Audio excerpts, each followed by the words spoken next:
a couple of weeks. We've been both of us all over the place. I think this is like the first time I was looking at when we started the first one when it was back on my feed.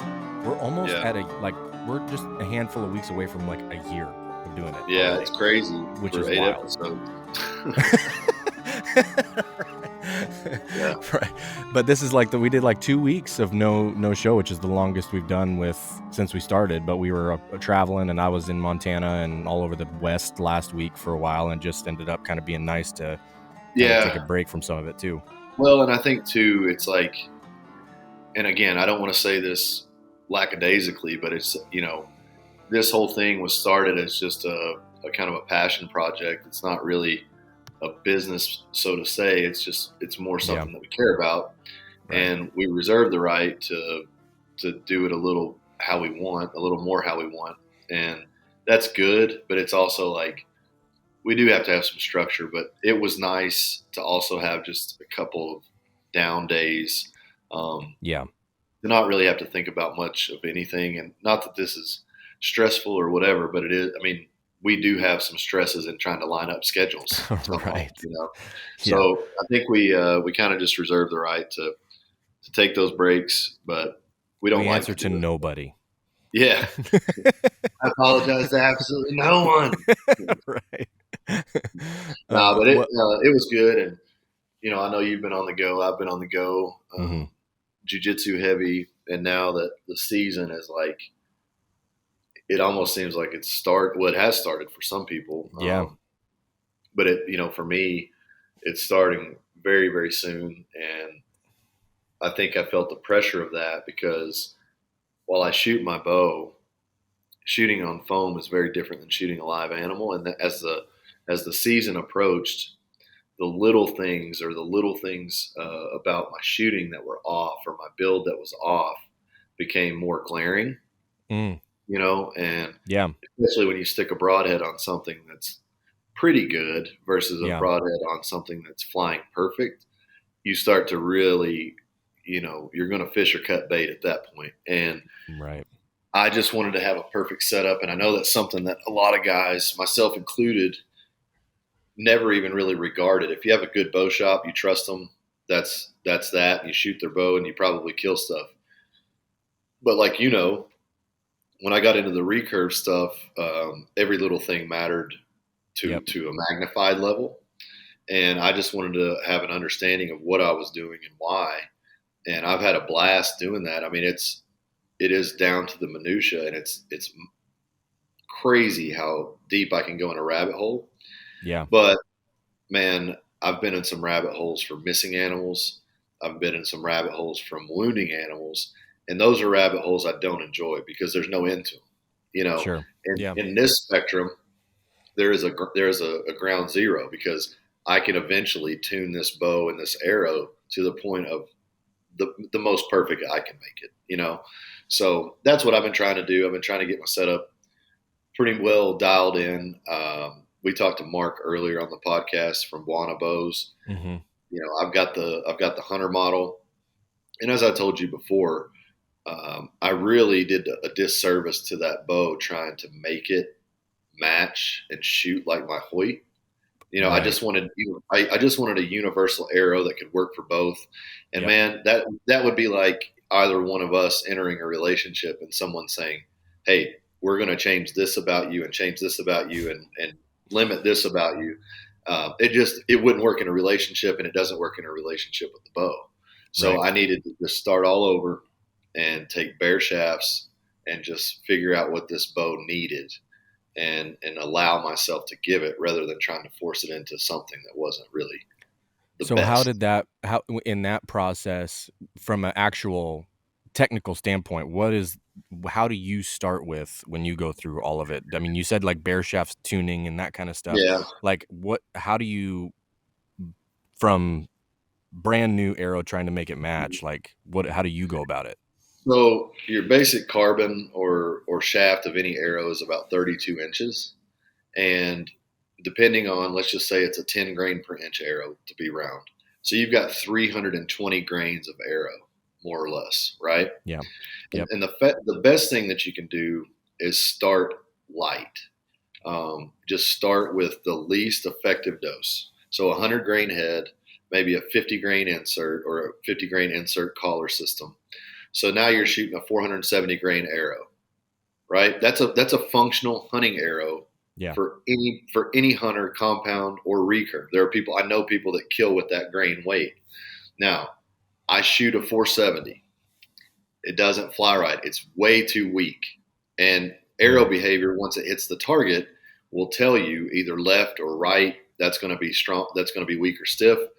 Uh, the tail is going to be up or down. That's going to tell you knock high, knock low. There's just a lot of feedback that an arrow, once it impacts a bag, will give you, because what a lot of people don't realize when they think about shooting an animal is they have this imagination that when it hits an animal, that arrow goes perfectly straight through there. And what they need to realize, depending on if your arrow is weak or stiff, you are creating a wound channel based on that behavior. So if your arrow is stiff, you do have a more likelihood of a straight channel pass through. So to imagine, you're going to get more penetration with a stiffer arrow. That's why most archery guys say air to the side of stiff. Because if I stick in an arrow, so imagine, I want to show you this as a demonstration. You can't see it on the radio or whatever, but Yeah. this arrow, when it hits in, if it is weak, which means the spine of the arrow is like a spaghetti noodle rather than a piece of steel, it's too weak to push the head. When the head hits, all of the energy is displaced through the shaft of the arrow into the feathers, and you will see immediate tail whip on the outside. And all of that is broadhead energy displacing through the shaft and weakening the penetration. So I shoot a 470 grain arrow. One, it barely flies straight at all. Two, when it hits the target, it looks like it's spinning loops. So add more weight, go to 125 or 150, 175. And eventually you will find in 25 grain increments on the front end, you will find the head that is flying true with a bare shaft. Now, for me, I like to cut my arrows. I like a little bit shorter shaft. So that comes into play. And then how, do I use a 3-fletch arrow or do I use a 4-fletch? Because then you have to make up for that weight that you cut in the front end. Here's also the thing. If you subtract a grain of weight from the feathers or the wrap, that effectively gives you 2 grains of kinetic energy up front. So it's the opposite. If you add a grain to the front, you're detracting 2 grains from the back. So this gets very, very mathematic. This gets very, very instinctive as well. So you have high precision science matched with human error, as in technique and form, and trying to find the arrow that can blend the specifics of mathematics with human error. And that's really how you achieve perfect arrow flight, which is crazy to me. But I went way deep on it. And what I eventually found, this arrow right here, I just talked to you about it again. I'm going to show it if you see this on YouTube. It is Black Eagle Instinct. This is a traditional version. It's got a wood kind of pattern on it. 3-inch. These are actual feathers. These are 3-inch feathers with a 4-fletch. And then I'm going to be running 300 grains up front. And the reason I'm going so heavy up front is because with a traditional bow, you don't have the propulsion from the cam system that runs on a compound. So to break this down as simply as possible, when you throw a rock with a string, if you throw the rock, it goes in the front and the string straightens out behind it. If I try to throw a rock from the string, unless I whip it around in a complete circle and launch it like a hammer throw, that rock is just going to fall to the ground and the string's going to fall flat. So that's why with traditional bows, since you don't have a heavy or a fast release system like a compound, you need to have momentum. So by having that heavy front end, it's just like a slingshot. You're going to draw your bow back and it's going to propel from the front forward rather than trying to steer from the back forward. And that's what I'm looking for. It's just that it's just like throwing a baseball. You have to find that feel, and having a heavier arrow up to a certain point. It's like you couldn't throw a shot put like you can throw a baseball, but up to a certain point, throwing a baseball becomes the most effective measure of throwing a round ball far. So on the other end of it, when you're trying to dial in like that front end weight, right? And you're saying, going 25 increments, getting heavier until you find that it sits straight when it hits. What happens on the other end of that if it's too heavy? Like, is that Well, even a just thing? yeah. I mean, it's definitely a thing, because what happens. So this is where arrow spine, your fletchings, your knock, your collar system, all of these things start to come into play. But let's say you start going heavy. So what I see when I shoot a 100 grain arrow that inserts weak, when it hits, it's going to go in straight, and the tail is going to fish left, telling me that that Okay. spine is weak. 25 grain increments, it's going to straighten out until it's perfectly straight. And then if I go in 25 grain increments heavy, it's going to start to kick right, meaning it's too stiff. Okay. Gotcha. Now that measure becomes variable depending on how short I cut my arrow, how stiff I make my arrow. If you take a 3 foot arrow that bends pretty easily and cut it back to like 27.5 inches, that's going to increase the rigidity.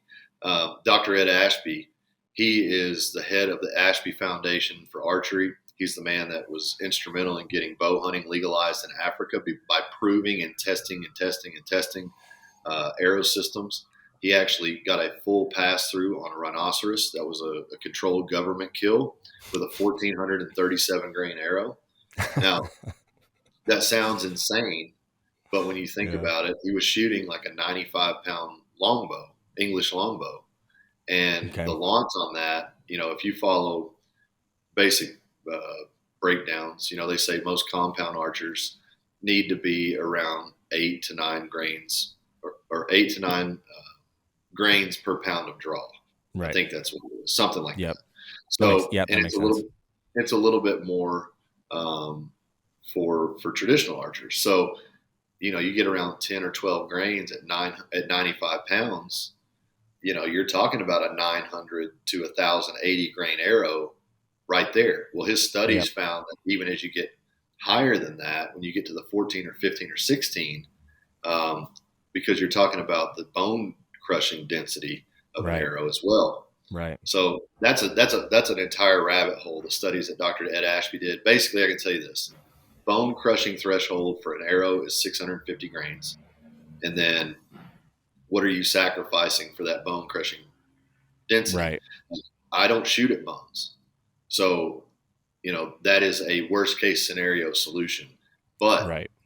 if that animal goes from, say you're shooting 650 on a compound like some of his people do, if that animal goes from 30 yards to 40 yards, or say 37 yards, Yeah. what is the variable drop from pin to pin with 650 grains? It's going to be a lot. So if you're just on the fly having to wing it and guess, okay, he's at 37 yards, boom and go, you're going to have more misses with a heavy arrow at distance because the drop variability is going to be so high than you would with that lighter arrow. So for me, I'm trying to find an arrow, because I can make a 580 grain arrow shoot straight out of this bow. Sure. It just does not perform the same as a 620 grain arrow like I built. So it's finding that sweet spot. It's going low, it's going high, and taking that information and saying, where is the sweet spot right here? And for me, that was 620 grains. I shot 690 out of it, and I shot down to 520 out of it. And, 620 ended up being about the perfect shot. So it's just about testing. And really, that's what's frustrating about it, because you have to have those components, and you have to have the understanding of what you're doing with those components to even hope to ever begin to do it yourself. So Yeah. then you can't do it yourself. You're left to going to an archery shop. And as you know, there are some archery shops that are built around target shooters that are dedicated to shooting a quarter on demand. And then you have bow shops that are like, well, man, if you can hit a dinner plate, you can kill anything you want to, and it's like, those both are true statements, more or Yeah. less. But I have to ask myself, if I'm going to kill something, what is my most effective weapon? And that's what I'm trying to build, is a bow that works with my arrow, that covers the mistakes that I make as a human. And then also taking into account like what type of hunting you're doing, Sure. right? Because like you said, the the variables that happen in the changes of even just like 6 or 7 yards of distance as it relates to the weight at the front is Yeah. huge. But if you're not ever going to go past, or, like if you're telling yourself, I'm not going past 35 yards, Yeah. right? Like, then that becomes not an issue for you in Right. to some degree, you know what I mean? So it's like, you have to understand where you are going to be shooting from. And then on top of that, like, actually hold yourself to that too, Yeah. right? You can't, if you're leaving yourself that variable of, if I go past this, I'm not as certain as I should be, Yeah. then when that moment comes and something comes in at 42 and you're like gonna feel froggy about it and try and send one anyways, then you're just rolling dice. You know what I mean? It's not like it's something you've actually set up to be effective at that range. Well, that's why I like my point on to be 32 yards with my bow. Yeah. So what that means with a Mine's 30. compound, yeah, that's about Yeah. perfect. Like when you have a compound, you have a series of pins for 20, 30, 40, 50, 60, whatever. When you're shooting with a recurve, you're somewhat depending on instinct and feel, but Yeah. there is a point, and it's called point on, where your point and your vision of that arrow downrange is pointing dead center at the target, and it will hit it. So Yeah. mine is 32 yards. My actual hunting distance, because I have a 32-yard point on, is 32 yards and in. I will not bend or break on that, because my commitment is not to killing the animal. I made an agreement with myself a couple of years ago that I had traded becoming a better shooter for a better hunter. Yep. I could shoot my compound 60, 70, 80 yards, very, very tight, respectable groups, but I was getting to 60, 70, 80 yards on animals and not able to shoot, or not able to effectively shoot. So the idea for me was, well, rather than getting to 40 or 42 with a 40-yard cutoff and still taking the shot, I wanted to limit my ability to shoot anything. I could only shoot within the range of what my bow was capable. Now I can Yeah. shoot 40 yards with this bow, but it gets squirrely. 32 and in, I'm pretty good. So that's where I'm effectively hunting at, is 32 yards and in. I talked to my friend Nick Morton. He's killed a slew of animals, all sub 25. Yep. You can watch numerous videos of Aaron Snyder or someone like Adam Greentree, or there's a series of hunters, compound and recurve, that will not take, you know, they will take longer shots, but they don't take that as their first option. They take that time to try to stalk in and get close. So, and once I started doing that, the encounters that I got with animals were much, much different. You just see more animal behavior. You see more tendencies. When you're at 60 yards, and that used to be a place where you were trying to draw back, and you're just sitting there like, well, I've got 40 yards to go before I can do anything. In Yep. close proximity, you're noticing everything. Like, your senses are so alert and dialed in. It's just a different thing to be 60 yards from an animal where you're ready to shoot. That's a high feeling too. I mean, that's its own crazy feeling. But then at 60 yards, you're like, okay, this is when the work begins, and you've got to be that close, dude. I know it's just a pig, and there's low penalty for missing, low penalty for injuring. It's all a benefit if you kill one, because they decimate the property. But man, getting into like 4, 5, 6, 7 yards, shooting that one at a foot, on a wild pig. These are not Yep. domesticated by any stretch. These are Right. wild animals. Dude, if I had coal in my ass, we'd have had diamonds. You know what I mean? It's real. It's real sketch. Like, it's just Yeah. intense. Right. Like, you can. I mean, if in a perfect situation, the wind's smacking you in the face, you are smelling these pigs Yep. at 3 yards. You know what I mean? Like, Yep. it is smacking you right in the face, and then you're drawing back on this thing and hoping that it doesn't see you or charge you or run over you if you shoot it. It's just a cool feeling. But it brought me to a topic, and I know I'm kind of rambling here, but I wanted your take on this. Yeah. Without negating people's effort and applauding the fact that people joined in and participated, I have like some questions or some concerns for people on the shoot to eat spectrum. Yeah. Like, I'm looking at them as a potential hunter, and that might be the problem. Like, some of these people might just Okay. be happy shooting their bow. They might just be shooting 20 yards, right? But if you're hunting at 20 yards, I have a hard time understanding why you're doing a shoot to eat challenge at 50 yards plus, right? So the selection process here, and that's individual. Like, for me, I decided 15 to 30 yards was very accurate to my kill zone. That's where I need to shoot. That's where I need to be accurate. I don't need extra reps with stress at a distance that makes no sense. Right. So some of these people, I think, one, have inflated their capability expectation to a large degree. And I'm a human too. I do that all the time. But I'm saying with the feedback that's coming in, if a stranger on the internet can watch you shoot 3 arrows and realize that either you have overpaid for a bow that is basically a Ferrari and you Yeah. have 1987 Toyota Corolla form, or you are just chasing the wrong things. Like if you're shooting left and then the next arrow is right and the next arrow is low, if you're buying more shit, stop. Go to 10 Yeah. yards and learn how to group at 10 yards. If you're not grouping well at 10 yards, ask yourself, is my bow in tune? Is my arrow in tune? Am Yep. I even doing what I'm supposed to do? Yep. But just backing up or shooting more reps at distance and hoping for the best is like, I've done it. I certainly have been there, and I'm trying to even draw out what I was thinking at the time.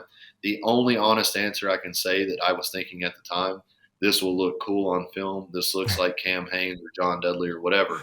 And Right. that is an honest admission. Like, I am more impressed with a guy that will stick to 20 yards and shoot it perfectly than I am a guy that's shooting at 75 because he thinks it's going to gain appeasement or liking from other people and missing the target. Yeah. I mean, like Mm-hmm. it's been interesting to see how people approach this. It's neat to me as someone that loves archery and like watching arrows fly. Yeah. I was thinking pretty much the same thing in regards to the distance that I wanted to do, because I started at 16, and that was Yep. honestly just because of where my stuff is set up right here with where Sure. my target is. Like the place I usually stand is like right at 16. And Yep. so I don't have back here I don't have much room to I probably don't even have enough room to go all the way back to 31 by Yep. for doing this for 2 weeks, or we go back to 30 or whatever. But I can start shrinking the target, right? Which is Right. what I Yep. I like that a lot of people that I have seen doing this are doing when they're sort of restricted by the distance capabilities they have, is just, well, Yeah. aim smaller, right? Which Yeah. is a great way to go about it. So I kind of did the exact same thing. I was thinking like 15 to 30 yards is like my point on is 30. And Mm-hmm. so if I can make that my max, then in my head, I'm thinking like, if I know my point on, I can work on how I adjust moving down. I don't want to have to do going down and then also how I adjust moving farther up. You know Yeah. what I I mean? mean, Like for me, it was just like one less thing to have to think about working on right now. You right. know what I Well, mean? and the other thing too, like with my Hoyt Satori, I got so I had a 36-yard point on with that one. So Okay. for me, a 40-yard shot with a 36-yard point on was more or less like hover the spine and you're going to hit what you want to hit, Yep. you Yep. know? So that was fair. Like I could make that argument and I could really make 35 an argument for the same reason. Yep. But this year, I am committed to 30 yards or in. Yep. Um, just I just set a number. Like I didn't know what my point on was when I made that number up. So I'm Right. sticking to that number, even though 35, I believe I can do it. And I will say this, if it's last day on pigs and there's pigs at 35 or 36 yards and I haven't shot one, I'm probably going to try to shoot a 35-yard pig. I am Right. not going to shoot at a 35-yard whitetail. I'm not going to shoot at a 35-yard anything unless it is Yep. a pig for the reasons I stated. They're just a problem. So I I give myself that caveat and allowance. Last day, have not killed a pig yet. 35 yards is in the books. So I think people need more stringent honesty with themselves about their skill. Because I Yeah. made a comment on Brad Godbold's post today. I shot with him in Africa, and I saw Right. his bow hand today look dead as a doornail in his hand. And I see a lot of guys, and like even for myself, when I have that quivalizer on there, and you can see that quivalizer like bending in the wind sometimes. I'm not saying Yep. everybody has to be perfect all the time, but if I'm watching you shoot and I never really see your bow still for even a split second, I think that's a cause that one, start doing some conditioning with your bow, like shoot more Yeah. reps. But Yep. two, probably just need some general strength in the bicep and shoulder. Like, just get stronger and things get easier to do, So I don't know. I'm really hoping that people, one, I think people have loved it. It's very popular It's had a from what lot I of good it's been really cool, like, there's been a lot of people take part in it, which has been cool. Yeah, and good people. That's the thing Yep. that I see is that, we didn't really draw in a lot of like quote unquote influencers. But I've told you before, and I told Bert this very often, like the influencer crowd will help us be seen, but they're never going to be our bread and butter. Our Right. bread and butter are our people, our community. Yep. So visibility is important, but I like seeing that it's our people doing it. Like it's not just a bunch of random people that are like Yeah. trying to gain attention. Right. I want to shine light on I want to shine attention on our community that is organic. The people that are just doing it because we ask. Not for any other incentive than that. So, and I've been really proud of the trad community that came out and Yeah, that's really, been cool. There's been a lot of good ones. yeah, Drew and Mark and a lot of those guys that, like, yeah. we And know, but to see them do it is cool. well, I just sent a video. Part of my job is we call it SORCOM, which is Sorinex Communications. To find people that are in line with us that maybe we're not doing stuff with. That hey, all you got to do is shoot a bow. You're already doing it every day. Just tag us in it. We'll share your stuff. Organic engagement, right? Yep. And then I reached out to the Push. They're a Yep. really great resource for people in the recurve world, longbow world. I reached out to Drew. I reached out to several other trad shooters. One, because we've communicated, we know each other, but they have a big pool, and the trad community gets no love by any of the big companies. Like Yeah. an individual does. Like when Aaron was shooting a recurve, people were like, "That's super super cool," but nobody was going and being like, "Oh man, Hoyt Satori is the greatest bow." They Right. just equated it to Aaron and his skill, which is true. Yep. But I think the trad community at large, you don't have like that ultra celebrity type. But if you start looking at it and you see, man, when one guy does something, they all get behind it. When one guy does something over here, they all get behind it. And that's Yeah. what I've seen with the trad community where, yeah, there's debate about strings and feathers versus vanes, uh, longbows versus recurves, carbon versus wood. There's always going to be debate, but I don't see the competitiveness that I see on the compound side. There's just too much money Yeah. on the compound side, and I think that's what drives a lot of that. Whereas the traditional side is more of a tradition. It's an honored tradition. The Bowyers are Hmm. small companies. They're not. There's no millionaires in traditional archery. That's. Right. I'm sure there's plenty, but the saying is there's no millionaires in traditional archery. So I don't know. I was just proud to see that from like that told me that I've done right by some good people. Hmm. Made me proud of that, and then also I know that it's just good for people to see that traditional archery is a thing, and people can be highly skilled with it. I mean, the guys that have shot have been really freaking impressive. You know? Yeah, they're shooting really well, Yeah, which is cool. The with the trad stuff, it's really fun to see those guys because again, like it feels like it's a much more tight knit group of people. Like you had said, like if you're yeah, in if in the compound world, like if you're in the compound world, you have your community depending on what type of bow you shoot, right? Like you're Matthews dude yes, or you're yeah, Hoyt dude, right? And so you have like your community, but you're not like doing stuff with other guys that are other companies reps, you know. yeah. But like It's if you're strange, but man. it doesn't even matter in the trad world because half of them are shooting stuff that they made themselves, Yeah, you know, or or and we know a few of those guys, like, but it seems like everybody's just super stoked when people want to go down that path that they're like absolutely come on over, like there's all well, kinds of resources. you know what, man? It's like that in anything, though. It's like, why do you think Alex Honnold was so heralded for climbing, doing his climbs without any Yeah. kind of support? Yeah. It's because he chose a harder path. Like Yep. that wall is already unbelievable as it is. Like as a climber, if you can scale that wall, you're already an elite, right?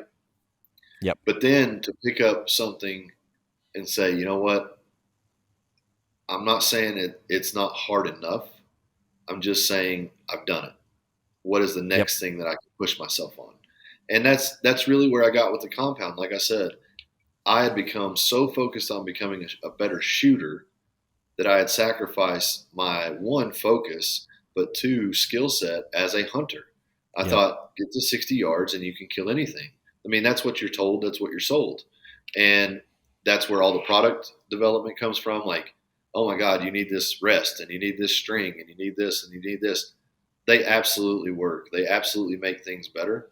But I'll tell you what, I've taken a Bear Cabela's bow and I've stacked groups the size of, a golf ball at 20 yards with a well-tuned bow and arrow Yep. from a budget bow. That's not. I'm not a great shooter. Levi Morgan is a great shooter.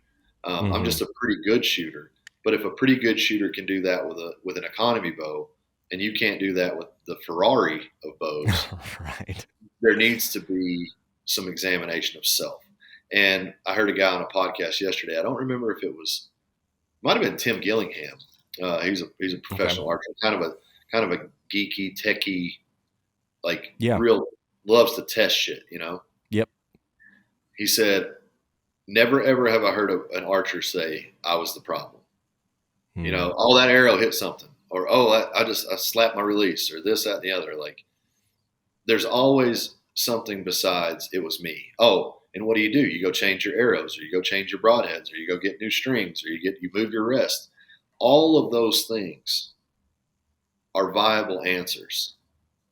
But again, I go back to, can you stand at 20 yards and on one of those small dot targets, put 4 to 5 arrows in it at 20 yards? If you can't at 20 yards, I am telling you, you are not proficient as an archer.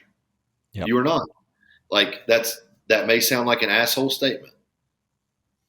You can be a really good shooter at 20 yards and be around it. Like, that doesn't mean you're bad. I'm saying to be proficient to the point that you should back up with confidence. I think that should be your mark of measure. At 30 yards, it should be a little bigger. At 40 yards, it should be a little bigger.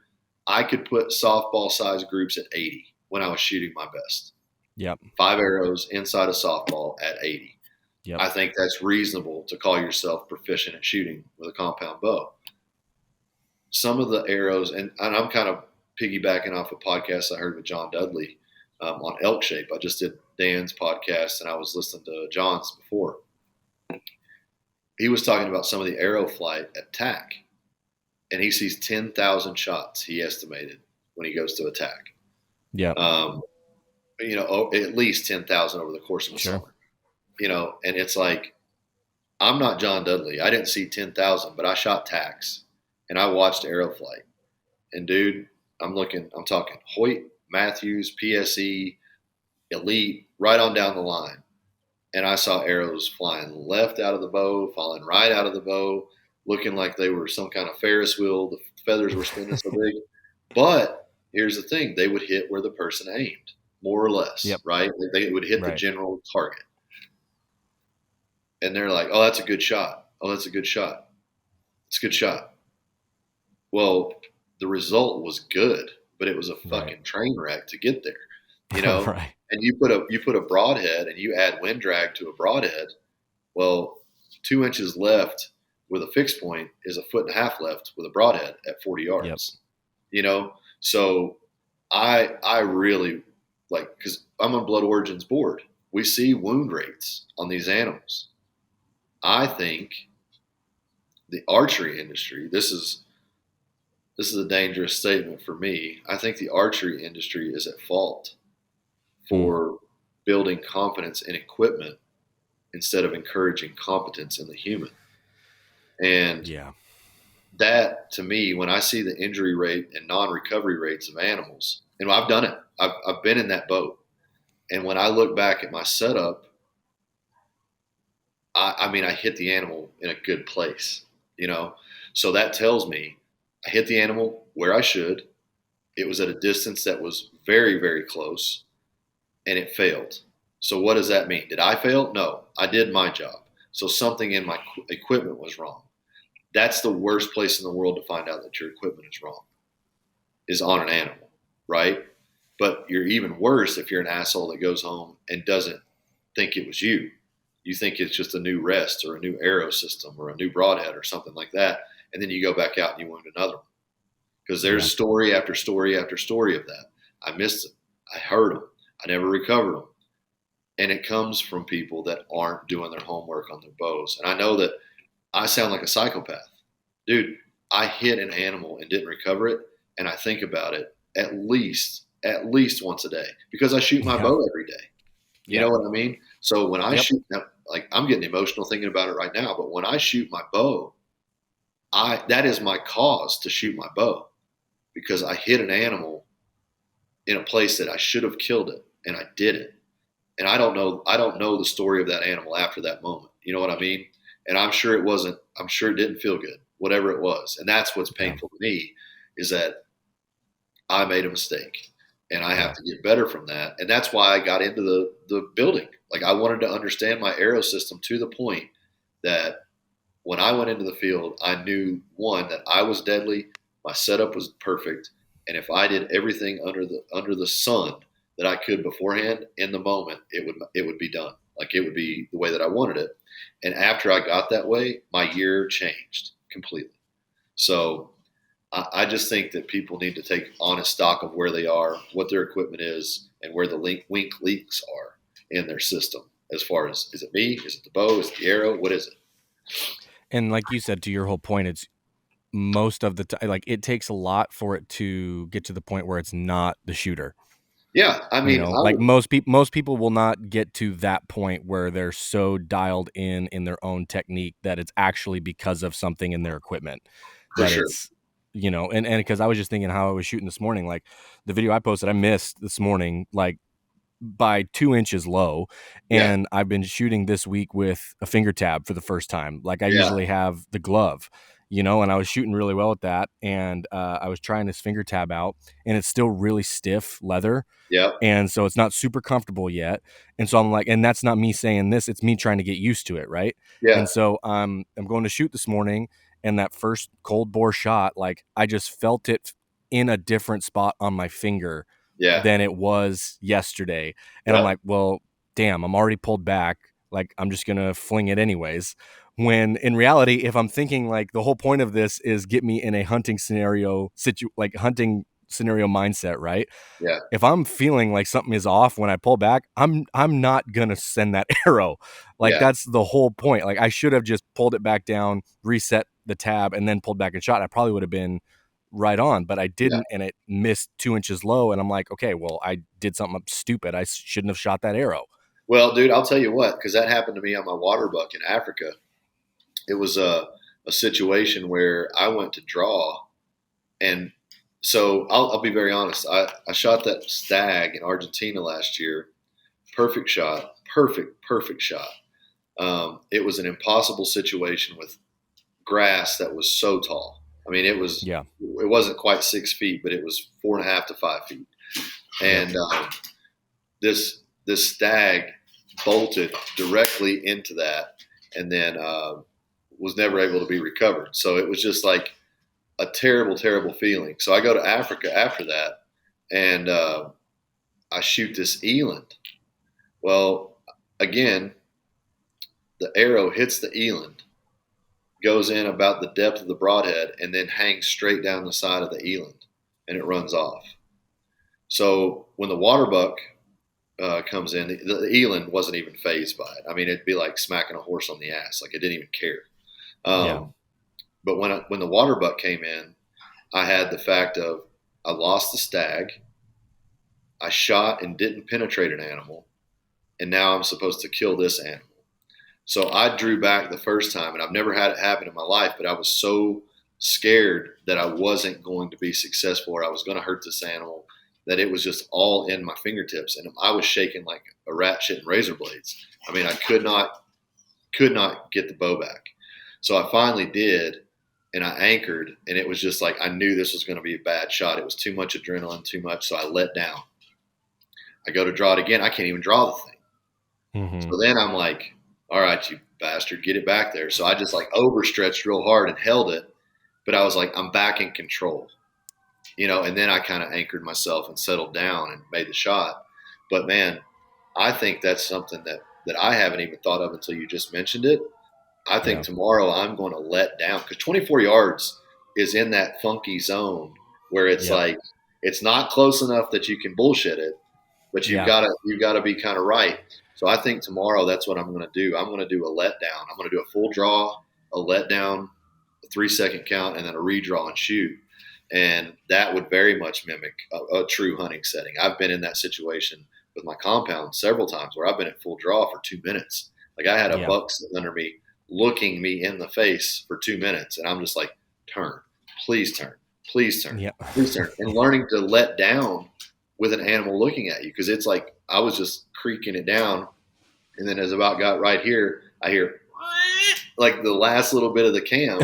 Yeah. So learning on my feet, I oiled my cams before I went back out the next day. But it's just one of those deals. It's like you don't know those things until you're in it.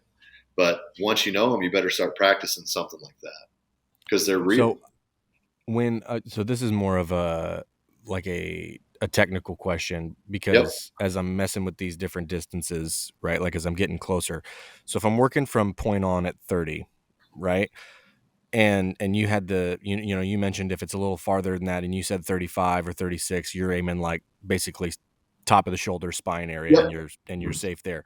When you're working shorter than that and you're now having to aim lower on something, that always kind of just sends me a little bit of a mind. You there, bud? I lost you for a second. Oh, When you I got go me. shorter, yeah. When I go shorter, Yeah, when I go shorter distances and now I'm having to actually drop my arrow below the target, that yeah. that messes with your head a little bit, Oh yeah. because you're like, Yeah. this doesn't look like this makes sense. Like my Yeah. arrow is below where I'm aiming, but it's not going to travel that way. So, do you have like marks how you do it in gap distances or whatever when you're working those shorter distances? Because like when you get super close, it's a big distance between like where the arrow is and where it's actually hitting Yeah. on the bag when you're close. So it's like kind of confusing to go through Well, that. I'll tell you this. This is what's strange about a compound. I killed a doe at 6 yards. It was a total freak accident. I had gone out just to scout and shoot my bow. I was near a range, and on the backside of this range, there's another 300 acres across the road that is legal hunting property. So I'm back there, and I just was. There was snow on the ground, so I Yep. walked over and I kind of just saw this fallen tree, and I was like, "This would make an awesome blind, like just a natural ground blind." So I was just laying sticks down and kind of setting up, and I hear something coming. So I sit down and I'm waiting on this doe, and she's coming out at about 20 yards and makes a beeline right in front of me, just an angled cut right in front of me. Well, at 6 yards, to get like when I put my 20 pin on her heart, I was actually going to shoot straight into the dirt. So I ended up shooting her with like my 50 pin on her lungs, and it was a heart shot.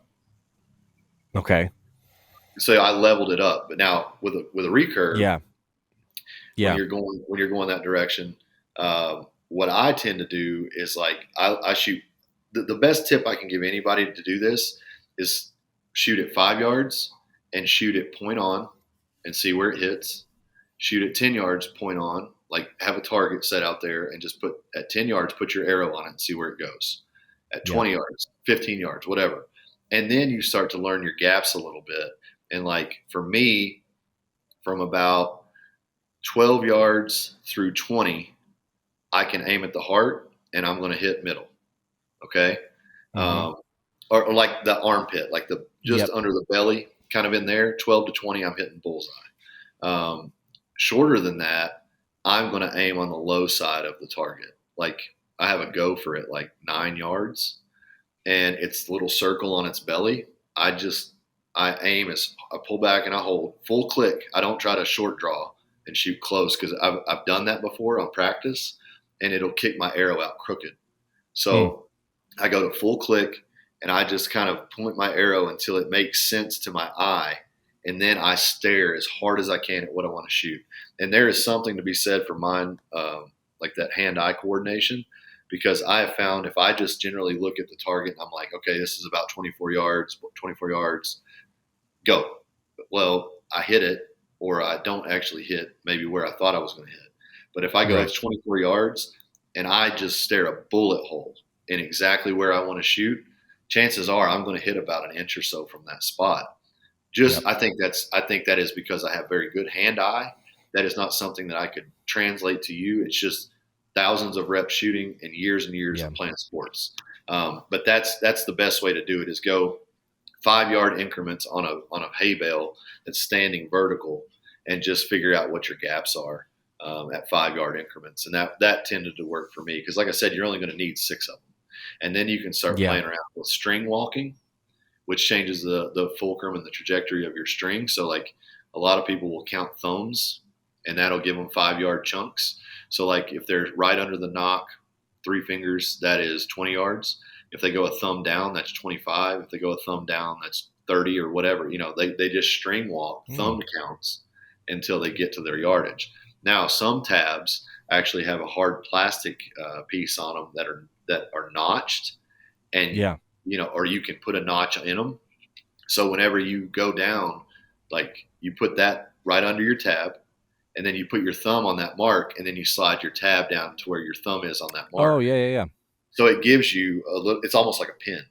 Now, Yep. I know some of the push guys shoot that way. I tried and did not like it, but I was also very, very comfortable, more of an instinctive aim. So Yep. I think if I ever shoot targets, as I got proven this weekend, if I ever shoot targets competitively, I'll have to string walk a little bit, because the guys, they were just too accurate. Like that is more of an accuracy refinement tool. So, Yeah. but it's pretty cool. What do you have hunt wise? What's the first one? Pigs, bears, and then pigs, and then start getting into my whitetail season. Probably more pigs. Lots of pigs. Well, the thing about it is, dude, once you do it, you'll see it's just it's lower pressure for yourself. When Yeah. when the deer that you're going to shoot at, or the elk, or the whatever comes out that you're going to shoot at, you get that lump in your throat. I don't care who you are. If you say you don't, I don't know why you're doing it, right? Like it should access some of that primal drive inside of you. Mm-hmm. So I don't feel that on pigs, because one, they're just a menace. They're just a real problem. So I feel about as little as I do setting a mouse trap. Like I don't feel remorse for that mouse at all. I don't feel remorse for those pigs at all, because I see the destruction that they impart on the land, and they run deer off. They're terrible for deer population. So you get a lot of reps, you'll get a lot of visibility, you'll get a lot of close stalks. And for me, those reps are invaluable. I mean, I don't live out west where I can just go traipse around the mountain and have close encounters. I mean, you gotta really be doing some hard work to spot and stalk a whitetail. You walk through the woods loud or something, you're never going to see one. So even getting in the woods, I've been doing a lot more of that, just stump shooting, getting out, walking light. Like, can I hear my own feet? Well, yeah, if you can, a deer sure can. And just learning. I mean, I think there's too many people, and I don't want to sound like I'm getting on my high horse here. I'm just explaining some of the mistakes that I made. Was that, thinking that if Cam Haynes does this or John Dudley does this, then I can do it. Those guys, Cam, whether you love him or hate him, that dude has been killing big game animals 30 plus years. And I'm not talking easy big game animals either. Yeah. He hunts blacktails, brutally hard. He hunts elk. That's a brutally hard animal to kill. Mule deer, that's the hardest animal I've ever tried to kill. I've never killed one. I've tried to kill them 9 times now. So these folks that just think, well, I'm not going to train. I'm not going to shoot. I'm not going to worry about my arrow build. I'm not going to worry about my bow tune. And then they're going to go out and be successful. Good luck. I mean, you are investing in your own failure for sure if you're not doing those things. And I'm not speaking from the highest point on the mountain. I'm speaking from being on the mountain and having my dick kicked in. Like I have failed miserably in this pursuit, but people don't listen. People don't want to hear a guy like me tell them it's going to kick their fucking teeth in, because it will. They want to hear, oh yeah, 70 yards, just let it rip, baby. Fucking hit that wide expandable and mow them down. Like, I wish it was that easy. And that's it coming from Mhm. me, from a person who has never, I will kill a mule deer because I will not stop until I kill a mule deer. I mean, I will continue on, but like, if a person has weak resolve and a lot of money, hunting ain't it. Yeah. Like, I would rather take the guy that has no money and guts. He'll kill. You know what I Yep. mean? Like, he doesn't need Yep. a bunch of equipment. He doesn't need a bunch of fancy shit. I mean, that's the one thing that I love so much about the trad guys is, by the compound marketing standards, they should never be able to kill anything. You Right. know what I mean? Because half of them don't wear camo at all. Yeah. We're Yep. shooting bows that are 100 feet per second slower. Like, the odds are 50 so. years older in some cases. Yeah, these guys, like, the coolest guy I've met so far, I think it was a 76 model, he said, but his dad gave him a bow in 1976. It was a 76 Bear, never ever drawn back another bow, but has killed like 200 animals with it. You know what I mean? Unbelievable. Like, Yeah. that's the trad community in a nutshell. I mean, most of Yep. those guys trade bows around like it's nothing, but there's something to be said for that kind of person that, like, I don't need, Yep. I don't need your gimmick, you know? Yeah. Yeah. So, I love it, dude. yeah, I do too. I mean, it's a contrast because there are so many good people in the compound community. There really are. Like, I don't have a beef in the world with a compound over a trad boat at all. It is the cutthroat marketing industry of Yeah. the camo. I mean, like you said, dudes won't even talk to each other if they shoot the different bows. Yeah. You know what I mean? Like, Yep. And it's dude, just, when we were in Bozeman, that's where where we were last week, and there's several uh several outdoors companies that are based in Bozeman. There's several that are based here in Boise area. But I yeah, went into and I don't even know, the only reason I went into the store was because we were actually having coffee at the place next door to it. Otherwise I would never have gone out of my way to go into the Sitka store. But yeah, yeah. like I went in there and It's just because I'm like, impressive. oh, It's a cool. great. It's a Yeah, cool store, and Josh has a whole like case yeah, of knives that are displayed in there, which is cool.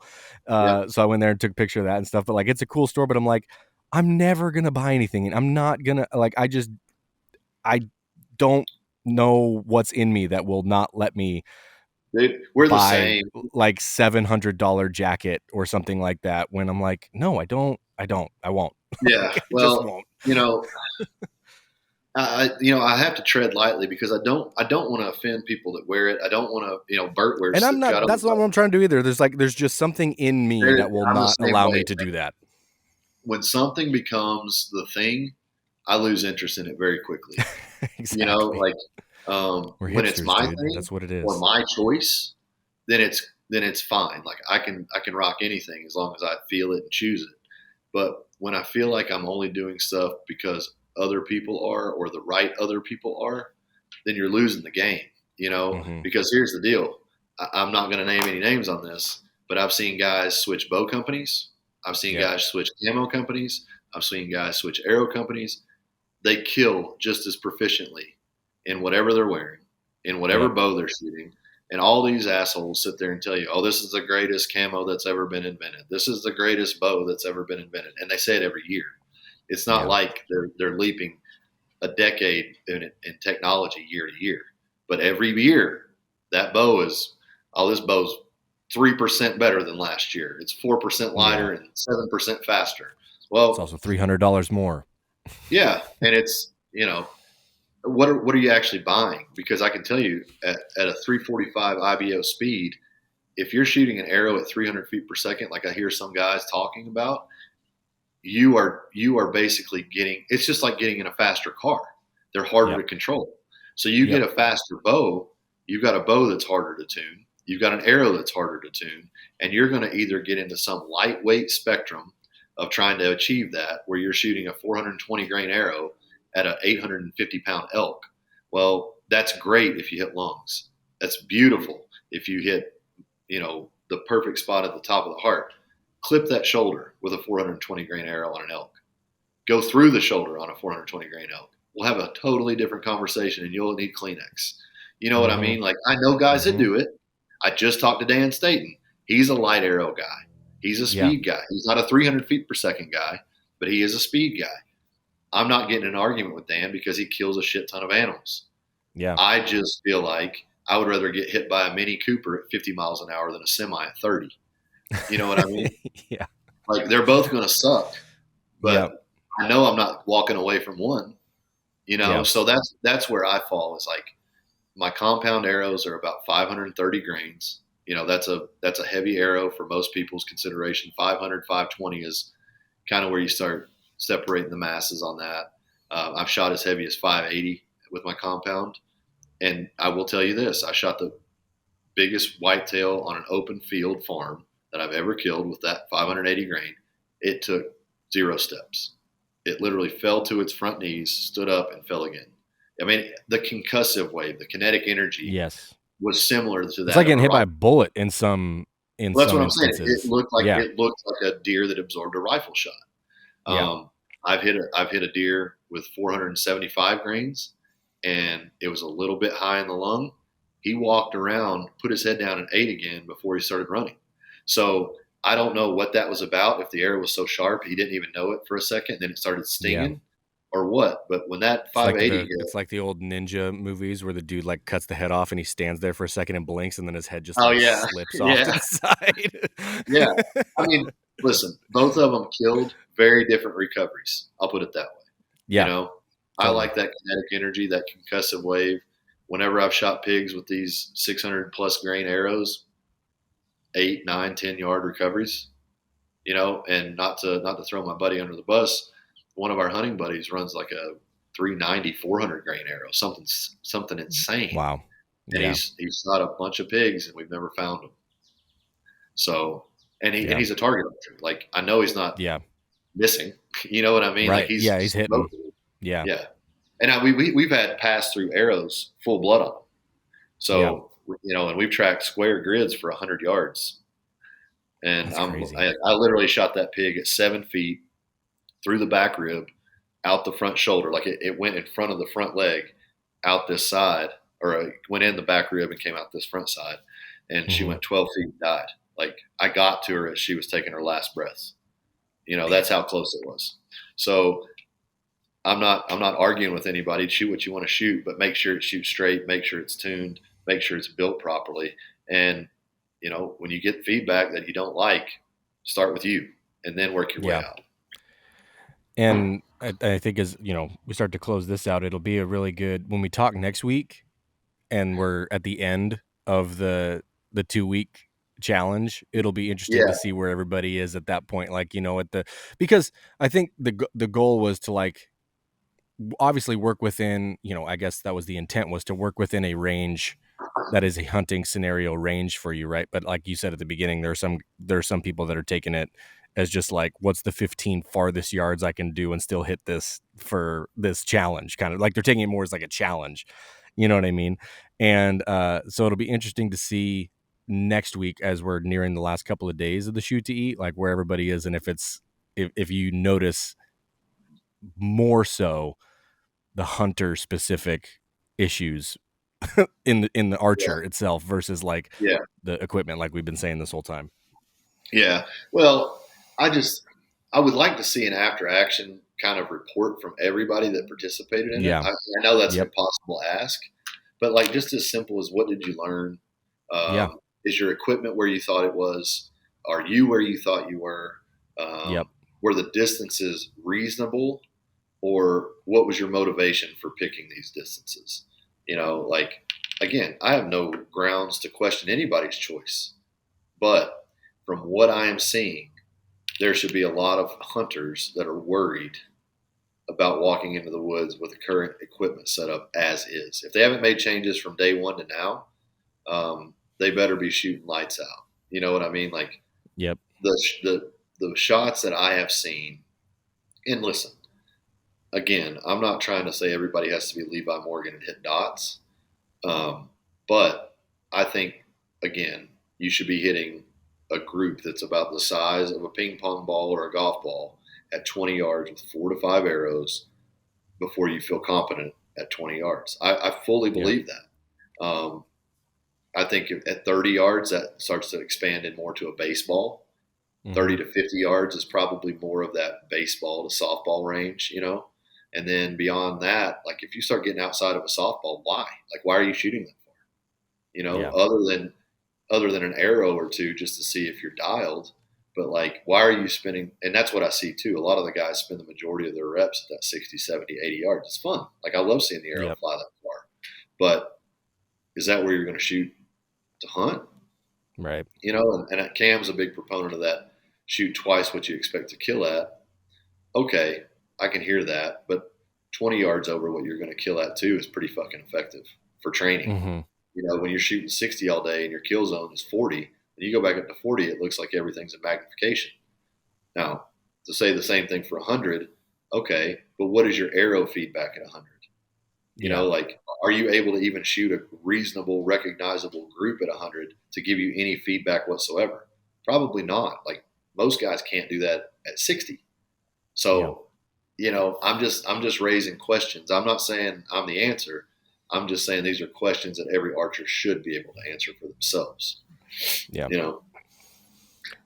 Well, that's a good place to wrap it. We'll reconvene at the end of the challenge next week and see where everybody stacks up. Who's left standing? Yeah. Well, dude, I'm sorry I kind of ran that one as far as just talking, but that's what we needed. I needed archery because half of them were my questions too. Like, because I'm still a lot of it, and I need a lot of these answered. So that was the point. Well, that's the thing, man. Is I love it. I've dedicated to it. It's one of those things that nothing has replaced powerlifting for me singularly, but like jiu-jitsu and the pursuit of arrow flight keeps me pretty occupied and happy. So I like to tinker and get my ass kicked, apparently. Love it. Well, we'll wrap it there. If you guys haven't yet, go sign up for the newsletter. It's on the main Instagram feed, just right there in the main link. We'll do some stuff coming up. Yep. Hopefully this hunting season with some merch and some shirts and stuff, and we'll have some other updates. But that's all. Peace out, gang. Thanks, guys.